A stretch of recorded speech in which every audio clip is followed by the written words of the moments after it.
বন্ধুরা, শুভ সন্ধ্যা। আজ আমি দেখাচ্ছি কিভাবে রুটি মেকারে রুটি করতে হয়।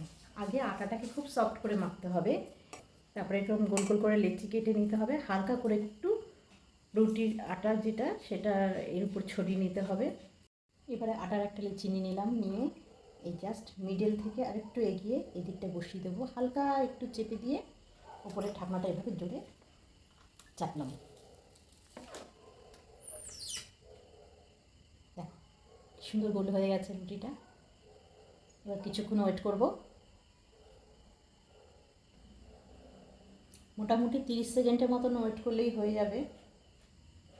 যেই দেখবো একটু হালকা হালকা ফুলে ফুলে উঠেছে তখনই উল্টে দেবো রুটিটা, উল্টে দিয়ে আবার ঢাকাটাকে দিয়ে দেবো। দেখো কী সুন্দর রুটিটা ফুলে একদম ফুলকো লুচির মতন ফুলে বেরিয়ে এলো। দেখো একদম ফুলকো লুচি, দেখো একদম, আর এত সফট যে কি বলবো। দেখো হয়েছে। এবারে ফুলকো লুচির মতন রুটি, একদম সফট, দেখো গরম খুব। এই দেখো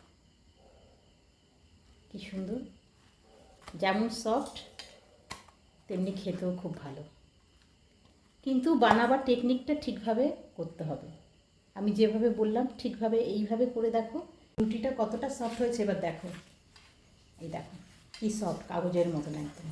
এই যে এটাও দেখো এতটাই, এত সুন্দর রুটি হয় ঠিক মতন করতে পারলে, এটাই খুব সুন্দর রুটি হয়। তাহলে বন্ধুরা কেমন লাগলো অবশ্যই আমাকে জানিও রুটি বানানো, আর এভাবে করে তোমরা আনন্দে মজা করে খাও।